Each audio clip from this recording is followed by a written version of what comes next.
বন্ধু বান্ধৱীসকল, টকা পইচাৰ অভাৱত পৰিছে যদি আজিয়েই এই বস্তুটো ভৰাই ৰাখক আৰু চাব মা লক্ষ্মীৰ কৃপা আপোনাৰ ওপৰত সদায় বৰ্তি থাকিব। তেতিয়াহ'লে আহকচোন জানো ভিডিঅ'টোত কি বস্তু চাউল ৰখা বাচনত ভৰাই থ'লে মাতা লক্ষ্মীৰ কৃপা আপোনাৰ ঘৰত সদায় বৰ্তি থাকিব। প্ৰিয় বন্ধু বান্ধৱীসকল, আজিৰ ভিডিঅ'টোত মই আপোনালোকক এনে এটা আধ্যাত্মিক টিপছৰ বিষয়ে ক'ম, যিটো যদি আপুনি সম্পূৰ্ণ শুদ্ধ মনে অৰ্থাৎ মই ভিডিঅ'টোত কোৱাৰ দৰে যদি কৰিব পাৰে, তেতিয়াহ'লে আপোনাৰ ঘৰত মা লক্ষ্মীৰ কৃপা বৰ্তি থাকিব আৰু মা লক্ষ্মীৰ কৃপাত আপোনাৰ ঘৰখন দিনক দিনে উন্নতিৰ দিশে আগুৱাই যাব। সেয়েহে ভিডিঅ'টো শেষলৈকে চাব আৰু মই কোৱা কথাখিনি অৱলম্বন কৰিব।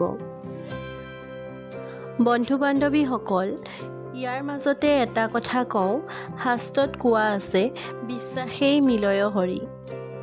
যদি আপুনি বিশ্বাসেৰে অৰ্থাৎ সম্পূৰ্ণ শ্ৰদ্ধাৰে এই কামটো কৰে, তেতিয়াহ'লে সুফল নিশ্চয় পাব। যদি মনত খোকোজা ভাৱ ৰাখি দুধুৰ মুধুৰকৈ অবিশ্বাসেৰে কৰে, হয়তো তেতিয়া সুফল নাপাবও পাৰে।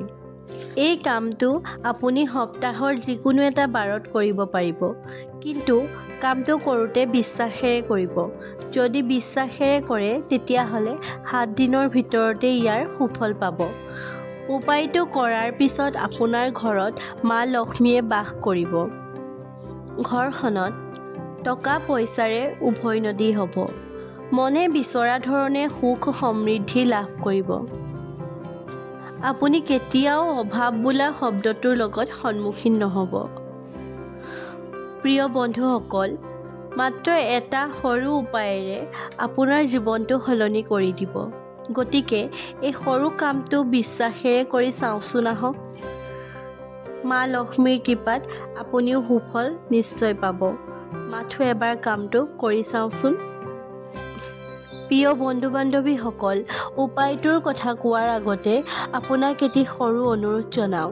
যদি মোৰ ভিডিঅ'টো ভাল পায় তেন্তে এটা লাইক কৰি দিব আৰু চেনেলটো ছাবস্ক্ৰাইব কৰি দিব আৰু কমেণ্ট বক্সত ধন টকা পইচাৰ অধিকাৰিণী দেৱী মা লক্ষ্মীক সন্মান জনাই কমেণ্ট বক্সত জয় মা লক্ষ্মী বুলি লিখি দিব আৰু ভিডিঅ'টো আন 10 জনলৈ শ্বেয়াৰ কৰি দিব, যাতে তেওঁলোকো ভিডিঅ'টো চাই উপকৃত হয় আৰু মোৰ চেনেলটো ছাবস্ক্ৰাইব কৰি দিবলৈ অনুৰোধ জনালোঁ। বন্ধু বান্ধৱীসকল, এখন ঘৰত ধন টকা পইচা ধান চাউলৰ খুবেই প্ৰয়োজন। যিখন ঘৰত মা লক্ষ্মী থাকে, সেইখন ঘৰত ধন টকা পইচাৰ অভাৱ কেতিয়াও নাথাকে। বন্ধু বান্ধৱীসকল, আহকচোন তেতিয়াহ'লে জানো এই উপায়টোনো কি? প্ৰিয় বন্ধু বান্ধৱীসকল, এই আধ্যাত্মিক উপায়টো মহিলাসকলে কৰিলে বেছি ভাল হ'ব, কাৰণ এখন ঘৰত মহিলাসকলক মা লক্ষ্মীৰ স্বৰূপ বুলি ভবা যায়। বন্ধু বান্ধৱীসকল, উপায়টো হৈছে প্ৰত্যেক মানুহৰ ঘৰত চাউল থাকেই। আপুনি এটা পাত্ৰত অলপ চাউল ল'ব আৰু পাত্ৰটো দীঘলীয়া আকৃতিৰ ল'ব আৰু পাত্ৰটোত 6টা কইনছ ল'ব। কইনছকেইটা 1 টকীয়া 2 টকীয়া যি হ'লেও হ'ব, তাত কোনো কথা নাই। আৰু সেই কইনছকেইটা চাউলৰ পাত্ৰটোত ৰাখিব আৰু তাতেই সোণ ৰূপ বা যিকোনো মূল্যৱান অকণমান ধাতু ল'ব আৰু চাউল কইনছ ধাতু এই 3টা বস্তু চাউলৰ পাত্ৰটোত ভৰাই পাত্ৰটোৰ মুখখন এখন ৰঙা কাপোৰেৰে বান্ধি দিব আৰু সেই পাত্ৰটো আপোনাৰ ঘৰৰ উত্তৰ দিশত ৰাখিব। আৰু এটা কথা মন কৰিব, পাত্ৰটোত যাতে আপোনাৰ ঘৰৰ মানুহৰ বাহিৰে বেলেগৰ মানুহৰ যাতে চকু নপৰে, তাৰ প্ৰতি লক্ষ্য ৰাখিব।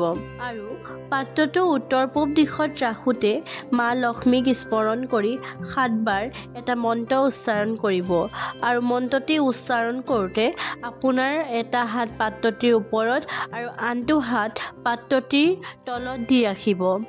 মন্ত্ৰফাঁকি উচ্চাৰণ কৰিব। মন্ত্ৰফাঁকি হৈছে ওম শ্ৰীম লক্ষ্মীয়েই নমঃ, ওম শ্ৰীম লক্ষ্মীয়েই নমঃ, ওম শ্ৰীম লক্ষ্মীয়েই নমঃ। এনেকৈ 7 বাৰ উচ্চাৰণ কৰিব মন্ত্ৰফাঁকি। এনেকৈ মন্ত্ৰফাঁকি 7 বাৰ উচ্চাৰণ কৰিব আৰু আপুনি যি উদ্দেশ্য আগত ৰাখি কামভাগ কৰিছে সেয়া মা লক্ষ্মীৰ আগত অৱগত কৰিব। এই কামটো পুৱাবেলা কৰিব আৰু লগতে সেইদিনা দৰিদ্ৰ ব্যক্তিক অন্ন দান কৰিব। এই উপায়টো কৰাৰ পাছত আপোনাৰ ঘৰত অভাৱ অনাটন নাইকিয়া হ'ব। মা লক্ষ্মীৰ কৃপা আপোনাৰ ঘৰখনত সদায় পৰি থাকিব। আকৌ কৈছোঁ, এই কামটো কৰাৰ সময়ত বিশ্বাসেৰে কৰিব, তেতিয়াহে সুফল পাব। বন্ধু-বান্ধৱীসকল, আজিলৈ ইমানতে ভিডিঅ'টো সামৰিছোঁ। কাইলৈ লগ পাম এটা নতুন ভিডিঅ'ৰ সৈতে। সকলো ভালে থাকক, সকলো সুস্থ হৈ থাকক। ধন্যবাদ।